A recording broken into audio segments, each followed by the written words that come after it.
Jadi dalam video ini gue pengen bahas kenapa menurut gue ya memperbaiki kesalahan lu itu merupakan sebuah hal yang salah, kelemahan lu. Kedua gue pengen sharing juga share kasus gue pribadi, pengalaman gue pribadi, sama framework gue pribadi itu kayak gimana buat memperbaiki diri gue gitu ya. Jadi kalau gue nggak perbaikin kelemahan gue, apa yang seharusnya gue perbaikin? Advice ini gue harap gue dengar beberapa tahun yang lalu, karena seperti yang kalian tahu, gue itu udah berkarir hampir 7 sampai 8 tahun ya di dunia finansial ini, di dunia digital ini. Gue udah cari duit sejak gue masih SMP ya sampai sekarang. Jadi gue udah denger baik banget self improvement, gue udah denger baik banget advice di luar sana yang menurut gue salah. Makanya gue harap kalau gue dulu 5 tahun yang lalu bisa denger video ini aja, mungkin karir progres gue itu bakal jauh lebih cepat daripada sekarang. Jadi balik ke masa dulu pas gue SMA di umur ke 15 atau 16. Di masa SMA gue itu nggak ranking paling satu atau ya 1, 2, 3, 4, 5 itu enggak gitu ya. Gue itu di tengah-tengah kelas gue. Jadi nilai gue itu nggak jelek banget gitu ya, tapi nggak bagus banget. Gue itu rata-rata. Tapi pada saat itu gue itu lagi suka banget berurusan dengan uang. Jadi gue suka banget cari uang dulu. Ya, gue suka berurusan dengan angka. Segala hal, yang penting itu halal dan legal di Indonesia ini,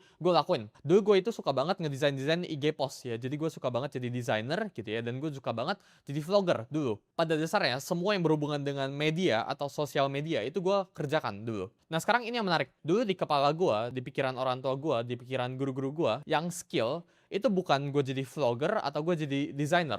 Yang skill itu kalau nilai matematika gue bagus, nilai bahasa Indonesia gue bagus, nilai dulu pelajaran science ya itu bagus, bukan jadi vlogger yang bagus. Jadi apa yang mereka lakuin dulu? Nilai gue yang pas-pasan gitu ya. Dulu nilai matematika gue pas-pasan, cenderung pas-pasan gitu ya, sama nilai science gue itu merah. Jadi dulu gue itu sering banget dapat advice, oh nilai gue di matematika ini pas-pasan, ayo kita harus les matematika biar yang merah atau yang pas bisa jadi lebih bagus gitu. Oh dulu ya gue itu lemah banget di science, ya berarti gue harus apa? Gue harus bimbel, gue harus belajar sains sebaik-baiknya. Tapi dulu ya gue itu suka banget ngevlog, gue itu suka banget ngedesain, gue nggak pernah dilesin desain sama sekali. Mereka suruh gue untuk spend waktu memperbaiki ke sesuatu yang gue itu biasa-biasa aja atau gue nggak suka. Tapi ke sesuatu yang gue suka, ini yang gue punya talent, yang gue punya interest ke sana, itu gue nggak alokasikan waktu gue ke sana.